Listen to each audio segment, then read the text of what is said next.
Yan habarlardan bellep geçmedi ýaly Ukrainanyň prezidenti Poroşenko ýurdun günnorunda ok atışygy besetmek barada ýaraşygyň bozulmagy dowam edýärke, Ukrainanyň üstüne uruş howpunyň abanýandygyny aýtdy. Bu barada kärdeşim gödeliň taýýarlan giňişräk maglumatyny bilelikde diňläliň. Ukrainanyň prezidenti Poroşenko ýurdun gündogorunda ok atışygy besetmek baradaky ýalaşygyň bozulmagy dowam edýärke, Ukrainanyň üstüne uruş howpunyň abanýandygyny aýtdy. Poroşenko 28 aprelde Kiýewde Ukraina boýunça halkara konferensiýasynda eden çykyşynda uruşy güýçlenmekden saklamak üçin ýurdun kömegi we raýdaşlygy şeýlede ortaçy separatistleriň gözegçiligindäki Donbas regionundaky ýagdaýyň çözülmegine mätäçdigini aýtdy. Konferensiýa Ukraina ýardamy jebizleşdirmek we güýçlendirmek maksadyny öz öňünde goýar, diýip Poroşenko aýtdy. This conference aimed to mobilize and increase support for Ukraine. Hökümet güýçleriniň gozgalyňçylary garşy göreşiniň dowamında regionda 6100-den gowrak adam wepat boldy. Poroşenkonyň bu çykyşy harby resmiýetleriň ok atışygy besetmek barada fevral aýynda Minskde gelinen ulalaşykda gadagan edilen raket atyjy ýaraglaryň separatistler tarapyndan ulanylyp başlanmagy barada habar bermeginiň ýa edildi. Harbylar 28 aprelden beýannamasynda gozgalyňçylaryň akşam Ukraina goşunynyň Awdiýewkadaky pozisiýalaryna garşy grad sistemasyny ulananlygyny aýtdylar. Harby resmiýetler gündogor Ukrainada 24 sagatyň dowamında bir etkeriň öldürilenligini we 14 etkeriň yaralananlygyny ma'lum etdiler. Ukrainanyň Donetsk regionuny gözegçilik edýän separatistleriň harbylarynyň öz-özüne ýyglan eden wekili Eduard Basurin öz tarapyndan Ukraina goşunlaryny ok atışygy besetmek baradaky ýalaşygy ençeme sapar bozmakda aýplady. Ukrainanyň günorta gündogorunda Ýewropada howpsuzlyk we hyzmatdaşlyk guramasy 28 aprelden beýannamasynda gozgalyňçy söwüşçileriň öz gözegçiligindäki giňişlikleri Şirokine şäheriniň golaýyna Ýewropada howpsuzlyk we hyzmatdaşlyk guramasynyň gözegçilerini goýbermekden 3 gezek izli izine boyun gaçyrandyklaryny aýtdy. Ok atışygy besetmek baradaky ýalaşygyň berja edilmeginiň jogapkärçiligi Ýewropada howpsuzlyk we hyzmatdaşlyk guramasyna degişli. Gurama 26 aprelde Şirokine'de ok atışygy besetmek barada ýalaşygyň güýje girmeginden bäri 2 aý golay wagtyň dowamında güýçli söwüşleriň hasaba alynanlygyny habar berdi. Bu küçüjük şäher Ukrainanyň strategiýa taýdan ähmiýetli Mariupol portundan 20 kilometr uzaklykda ýerleşýär. Ýewropada howpsuzlyk we hyzmatdaşlyk guramasy 26 aprelde Şirokine'däki söwüşlerde ýalaşykda gadagan edilen onlarça tank zarbalarynyň şeýlede beýleki ýaraglardan edilen ençeme zarbanyň hasaba alynanlygyny aýtdy. Washingtonda Birleşen Ştatlaryň Döwlet Departamentiniň metbuat wekili Jeff Ratke Moskwanyň ýakynda has köp howadyn goranyş sistemalaryny gündogor Ukrainada şol sanda front liniýasynda ýerleşdirildigini 28 aprelde aýtdy. Birleşen Ştatlaryň vice-prezidenti Joe Biden Kiýewdäki video konferensiýasynda eden çykyşynda ortaýetyň Minsk ýalaşyklaryny doly berja edýänçe Ukrainanyň ortaýet bilen ähli serhetlerine şol sanda häzir gozgalyňçylaryň elindäki giňişliklerde gözegçiligi dikeldilýänçe Moskwa garşy ykdysady sanksiýalarynyň saklanmalydygyny aýtdy. Kärdeşim gödeliň taýýarlan maglumatyny diňlediňiz. Habarlar günneligi gepleşigimizde Türkmenistan bilen serhetleşen demirgazyk Owganystany deýişli maglumatlarymyz bilen dowam etdirýäs. Owganystanyň häkimetleri ýurdun Gündüz welaýatynda howpsuzlyk güýçleri bilen Taliban söwüşçüleriniň arasynda güýçlü çaknyşyklaryň bolandygyny habar berýärler. Resmiýetler ençeme söwüşçüniň Gündüz welaýatyndaky armiýa we polisiýa barlyk nokatlaryna hüjüm edenligini aýdýarlar. Gündüz welaýatynyň häkimi Ömer Safi Adatlyk radiosy bilen söhbetdeşlikde söwüşçüleriň welaýatyň takminan 40 götürüm kontrolluk edýändigini aýtdy. Ol bu barada kärdeşim Muhammed Tahir'e gürrüň berdi. Jynap gubernator Gündüz welaýatynyň bir näçe ýerinde söwüş barýandygy aýdylýar. Soňky çakmaşyklar haçan başlandy? This was on Friday. The insurgent has Fitneçiler ony Gündüziň 5 etrabyna hüjüm planlaşdyrdylar. Olaryň niýeti biziň badakşany gönügen ünsümidi başga ýana soňmakdan ibaratdy. Mundan başga olar şol ýerleriň kär böleklerini öz ellerine geçirmek isleýärler. Duşman ören ýoğul hüjüm etdige biz balyk samangan, baglan we tahar ýaly dürli welaýatlardaky howpsuzlyk güýçlerini bu ýere gönükdirmeli boldyk. Emma nähil galyply hüjüm etse-de duşman öz islegine ýetip bilmedi. Biziň howpsuzlyk güýçlerimiz olaryň öňüne aldy. Indi biz goranmak pozisiýasyndan hüjüm pozisiýasyna geçmekçi bolýarys we basym duşmana garşy hüjüm ederiz. very soon planning an offensive attack on the enemies. Siz Gunduz şäheriniň töweregindäki Aliýabatdaky söwüşleri agdadyňyz. Men ýa-ni Gunduz welaýatynyň imam sahyp diýen ýerinde söwüşe gatnaşýan ýerlik komandir ýagny erbeki komandir bilen gürleşdim. Siz bize Gunduz welaýatynda barýan söwüşleriň kartasyny berip bilmermisiňiz? At this moment, we are engaged in combat operation with the enemies in imam site. Biz häzir imam sahypda söwüş operasiýalaryna gatnaşýarys. İmam sahypda biz iki ýerde söwüşýärys. Olaryň ýer şäheriň merkezinde beýlekdi, ondan 30 kilometr uzaklykda bizim howa bazamyzda. Düşman şäher bilen şol bazanyň arasyndaky esasy ýol kesmek isleýär. Biz ol ýere gysgaly hereket güýçlerini ýiberdikçe şäher bilen bazanyň arasyndaky ýoluň kesilmezligine köpün sörýärys. Our camp of enemy and the city. Siz welaýatyňyzda häzir näçe jeňçi bardyr diýip hesaplaýarsyňyz? Currently, around 3,000 of enemies are militants are. Häzir Gunduz welaýatynyň esasy taraplaryny 3000 çemesi jeňçi jemlenendir diýip çak edýär. Öldürilen jeňçileriň arasyndan Çeçen milletinden, Täzik milletinden bolan adamlaryň jesetleri tapyldy. Mundan başga Taliban söwüşçüleriniň arasynda başga da bir topar daşary ýurtly bar ýaly görünýär. Also inside these Taliban. Sizde jeňçileriň arasyndaky daşary ýurt söwüşçileriň anyk sany ýa-da prosenty barada maglumat barmy? Unfortunately, not that I. Yok, gynansak-da bizde beýle anyk maglumat ýok. Emma çaklamalara görä olaryň arasynda 70-den 90-a çenli aralykda daşary ýurtly söwüşçi bar. It might be 70 between 70 to 90. Jynap gubernator, biz jeňçileriň Gunduz welaýatynda öňräkden bäri bardygyny bilýäris. Olar köpelýärmi soňky? They are bringing people from different places. Olar başga dürli ýerlerden adam getirýärler. Düýnüz şäheriň derwezesiniň golaýyny düşman söwüşçüleriniň iki sanatynyň jesetini tapdyk. Soň meniň ýanyma Balyk welaýatynyň ýaşullary gelip, olary Balykda zaýlamak üçin bermegimi soradylar. Biz derňäp görsek, olar hakykatdan Balyk welaýatynyň ýaşaýjylary eken. Şu ýagdaýdan çen tutulsa düşman dürli ýerleriň adamlaryny bir ýere jemlemäge çalışýar. To bring the things together. Soňky döwür jeňçileriň demirgazyk Owganystanda has güýçlenip başlandygyny Pakistanyň demirgazyk Waziristanda geçiren harby operasiýasy bilen baglanşdyrýanlar hem bar. Sizçe bu ýerde hakykatdan bir baglanşyk barmy? This is true. After the operation on Waziristan, Bu aýdylýan dogry. Waziristanda geçirilen operasiýalardan soň fitneçileriň bir topary maşgallalary bilen ilki badakşan soňra Gunduz töwereklaryny aralaşdylar. Görnüşinden düşman öz söwüş strategiýasyny we siýasatyny üýtgedeni çalym edýär. Sebäbi olar odal Owganystanyň gün ortasyna köp ün serýärler. Inni Owganystanyň demirgazygyna has köp ün serýärler. Bilişiňiz ýaly Sarpully, Faryabda, Badakşanda we Gunduzda söwüşler barýar. Saripul and Faryab and Badakhshan and also in Kunduz. Ol jeňçileriň bir böleginiň Taliban, ýene bir böleginiň bolsa İslam döwleti topary bilen baglydygy barada habarlar bar. Bu mesele siziň welaýatyňyzda nähili görünýär? That is true. We have witnessed that. Bu aýdylýan dogry. Biz muňa şaýat bolduk. Olaryň käbir ak gaýdakly, käbir gara gaýdakly. Emma olar bu ak garanyň özlerini bölmeýänligini, ýagny öz aralaryna tapawdyň ýokdugyny işaret edýärler. Bir-birlerine tutýan maksatlarynyň birdigini inandyrmaga çalışýarlar. So we have no care if it is black or white. Demek onda olar bir-biri bilen hyzmatdaşlyk edýärler da şeýlemi? Exactly. Edilýärdi, hut şeýle. Gunduz welaýaty häzirki pursatda jeňçileriň näme derejede kontrolunda ýa täsirinde diýip bolar? At this moment, around 30 to 40% of the Kunduz. Häzir Gunduz welaýatynyň 30%den 40% çenli ýeri jeňçileriň howpy ýa-da kontrol astynda, galan ýerler bolsa hökümetiň kontrolunda. And the remaining is under the control of government. Kardeşim Muhammed Tahiryň demirgazyk Owganystanyňky howpsuzlyk ýagdaýlary barada Gunduz welaýatynyň häkimi Ömer Safi bilen geçiren ýörite söhbetdeşligini diňlediňiz.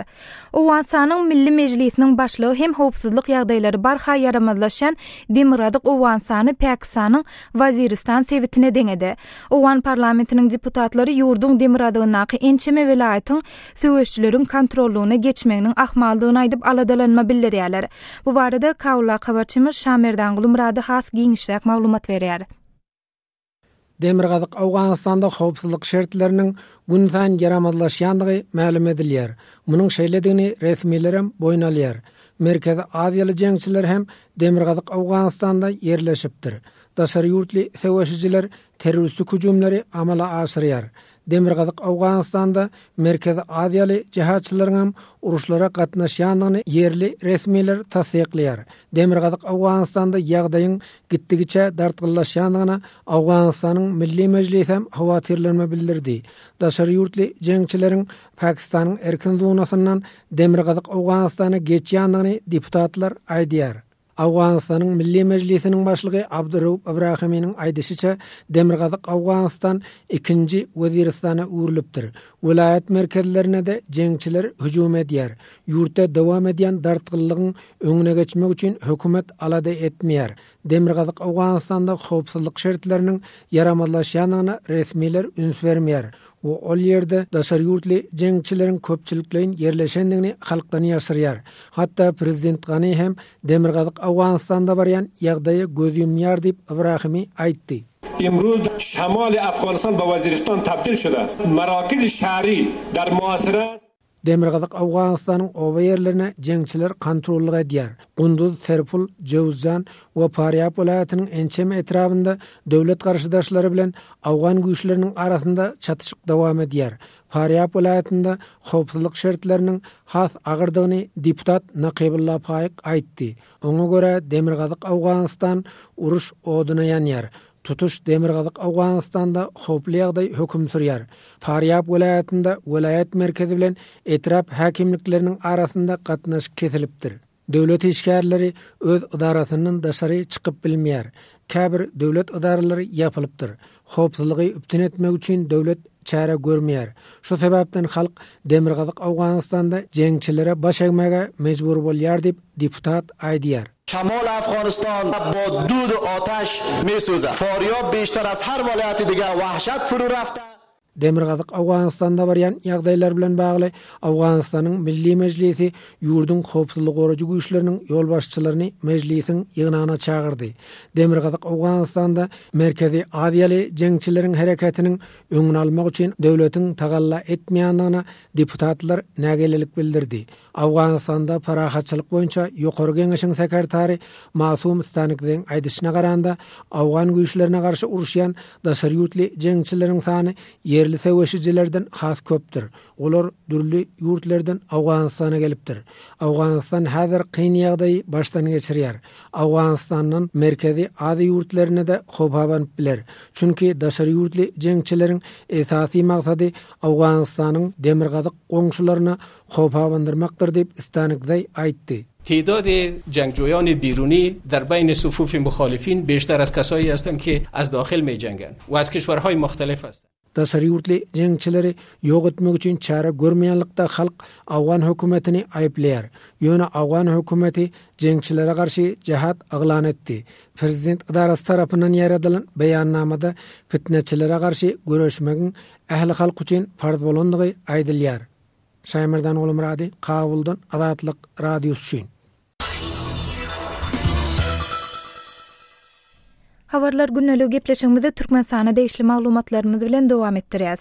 Türkmenistanyň ilkinji emeli hemrasy 27 aprelde Floridadaky Cape Canaveral howa güýçleri merkezinden SpaceX adly kompaniýanyň adamsyz raketasy arkaly kosmosa uçuruldy. Bu barada kardeşim Gödel has giňişrak maglumat taýýarlady. Türkmenistanyň ilkinji telekommunikasiýa hemrasy ýeriň daşyndaky orbitada ýerleşdirildi. Türkmen Älim 52 adly ilkinji aragatnaşyk emeli hemrasy Birleşen Ştatlaryň Florida ştatynyň Canaveral burnundaky kosmodromdan 27 aprelde uçuruldy we Falcon 9 raketa götürüji tarapyndan orbita çykaryldy. Türkmen emeli hemrasynyň kosmosa uçurulşy raketany götürüjide berkilen kamera arkaly görkezildi. 3, 2, 1, 0. We have liftoff from Falcon 9. Birleşen Ştatlaryň SpaceX kompaniýasynyň meýdança tilen Aşgabatyň arasynda guralan teleköpre Türkmenistanyň prezidenti Gurbanguly Berdimuhammedow gatnaşdy. Berdimuhammedow ýurdun emeli hemrasynyň orbita çykarylmagy bilen türkmen halkyny utlap, Türkmenistanyň parahatçylykly maksatlara erýändigini we Sputnik sistemasy boýunça özara bähwetli hyzmatdaşlygy ýoly goýmak ugrunda giň möçberli iş alyp barýanlygyny bellädi diýip resmi maglumatlarda aýdylýar. Türkmen Älim 52 adly sateliti orbitada Amerikadaky öz nokadyna ýeten soň Türkmenistanyň ahal welaýatyndaky dolandyryş merkezi bilen aragatnaşygy ýoly goýjakdygy, ýa-da onuň ähli sistemalary synagdan geçirilip bu kosmik aparaty dolandyrmak işini türkmen hünärmenleriniň öz üstüne aljakdygy habar berildi. Türkmen hünärmenleriniň degişli uğurdan daşary ýurtlarda bilim alyp tejribe toplandygy aýdylýar. Türkmen mediasy Türkmenistanyň kosmik döwletleriniň düzümine girenligini habar berip, ýurdun emeli hemrasyny kosmosa uçurmak arkaly onuň milli teleradio gepleşikleriň efire berilişiniň hilinin ýokarlandyrylmagyna, şeýle-de gün efirde telegepleşik geçirmek we internetiň ýokary hilli sistemasyny ýoly goýmak, uzakdan bilim almak we telemedisinany öňe sürmek işlerine güýçli itergi bermegine garaşylýanlygyny belledi. Türkmenistanyň emeli hemrasy ýurdun sargydy boýunça Fransiýanyň Thales Alliance Space kompaniýasy tarapyndan guruldy. Kompaniýanyň maglumatyna görä agramy 4500 kilogramlyk türkmen älim 50 katly sateliti Merkezi Aziýada, Ýewropada, Ýakyn Günde Orda we demirgazyk Afrikada 1,12 milliarddan gowrak adamy telewizion gepleşikler we beýleki hyzmatlary bilen öpçün etmäge ukyply bolar.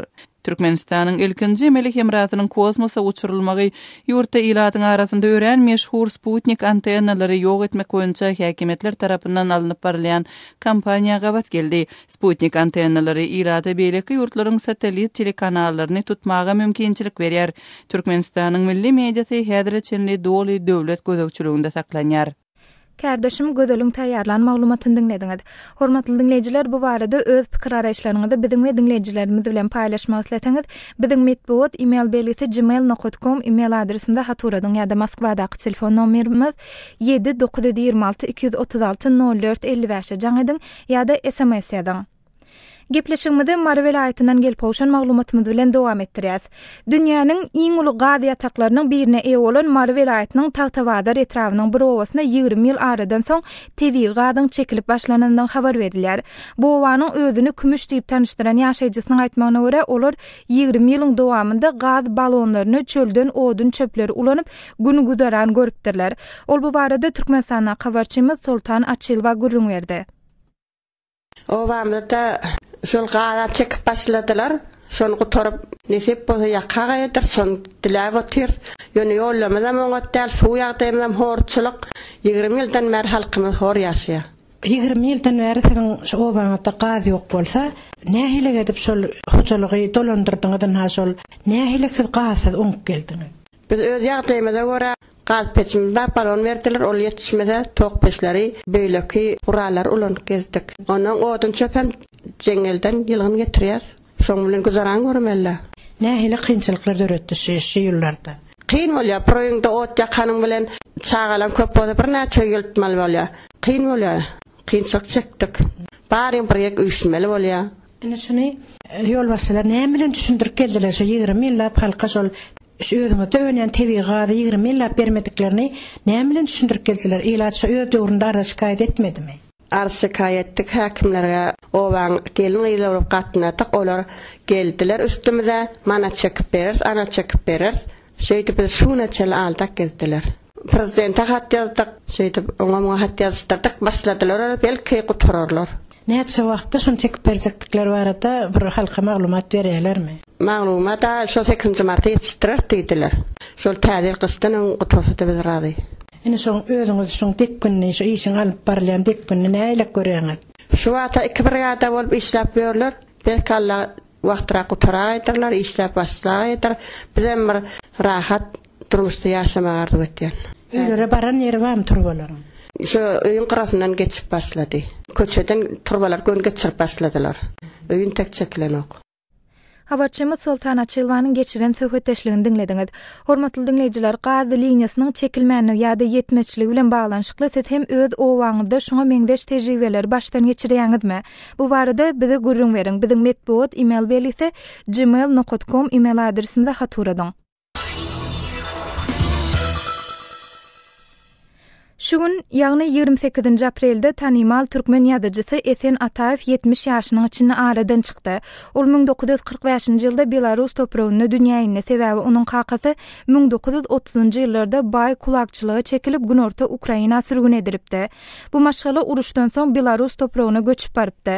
Esen Ataýew Türkmenistanda ýokary bilim alyp uzak ýyllar muallimçilik etdi. Neşriýatda işledi we esasan taryhy temadan eser ýazdy. Emma onuň eserleri Saparmurat Niýazowyň prezidentlik eden ýyllarynda girdilen gara sanaw derarly 20 ýyl çemesi wagt okuyjylara yetirilmedi. Ýazyjy Esen Ataýew Azatlyk radiosyna beren interwýularynyň birinde inisiatiwa barada şeýle diýipdi. İnisiatiwa gorkuzdan inisiativada gorkuz diýilen ýerde gorkuzlýada inisiatiwa ruhsuz diýilen ýerde inisiatiwa garaşylýan ýerde gorkuzlýa başga ýerde gorkuzlanaklardan gorkuzma diýse. Aşabatly ýazyjy Amanmurat Bugaýew öz galamnaş ýollaşy barada maglumat berip, onuň jaýynyň jennetten bolmagyny eserleriniň bolsa hak eýelerine okuyjylara ýetmegini arzu edip şeýle diýdi. Şuň Türkmenistanyň belli ýazdy Esen Ataýew dünýäsini täzeledi. Ýagny aradan çykdy 70 ýaşynyň içinde. Esen 1945-nji ýylda Belarusiýa Respublikasyna dogulupdy. Onuň da Belarusda dogulmagynyň da öz borçly taryhy. Esen Ataýewyň kakasyny 1931-nji ýylda kulakçylyga çekip Türkmenistan üçün en bir howply baý adamlaryň biri diýilip, günorta Ukraina sürgün edilip, şo ýerde de günorta Ukrainada sürgün edilip, soňra da uruşyň ýitdirdi. Belarus topragyny göçüp baryp, şo ýerde esen dünýäne soňundan ol Türkmenistany öwürlik gelip, Çärjowyň pedagogy institutyny tamamlady. Aşgabatdaky Amankakil hadyndaky pedagog üçünçide Uýaklar muallim bolup işledi. Ondan soňra Türkmenistan neşriýatyny hem-de neşriýat işleri baradaky döwlet komitetine dürli wezifelerde işledi. Esen dörüjülük işine kamillik ýaşyna ýetenden soň 40 ýaşyny töweregiňe baş goşdy. Şo döwürde esasan taryhy temalardan romanlar ýazdy. Ýazan romanlarynyň Zulmat tümünne atly romany okuyjylara gowuşdy. Onuň ýitiri Zelalettin Memurna atly uly gowrumly roman ýazdy. Hem-de taryh temadan başga bir näse romanlar ýazdy. Ýöne şol Zulmat tümünne atly romanynyň galanyny Esen Ata okuyjylara gowuşturmak, okuyjylaryň o bilen tanışmagy mümkin bolmady. Sebäbi geçen asyryň 90-njy ýyllarynyň ortalaryna Esen Atanyň ady garasanawa düşürildi. Oňa döwlet edaralaryndan hiç iş berilmedi. Hem-de ýazan eserlerini metbuatda çap etmek, neşriýatlarda çap etmegem gadagan boldy. Şeýdip Esen Ata tas 20 ýyllap Garasanowda boldy. Ol çendan ýarym Azatlyk radiostansiyasynda da çykyş edýärdi. Öz pikir, özüniň sagdym pikirleri bardy. Garaşydy dörüjüligi gabawa düşen ýazdy. Bir inni oňa cennetten zaýdyl edýär. Hem-de ýazan eserleriniň ýyry wysmur özüniň hakykatyne okuyjylara gowuşmagyny arzu edýär, dilek edýär. Zaýyn cennetten bolsun esen. Azatlyk radiosu merhumyň jaýynyň jennetten bolmagyny, ýygyna galanlaryň ömrüniň uzak bolmagyny arzu edýär. Hormatly dinleýijiler, şunuň bilen habarlar günnelik gepleşigimizi hem geçirip gutarýas. Gepleşigi Pragdaky studiýadan men Sähra alyp bardym. Saatlary ketmeden soň gepleşiklerimizi ýazgyda dinläp bilersiňiz. Azatlyk radiosynyň tolkunlarynyň aýrylmaň.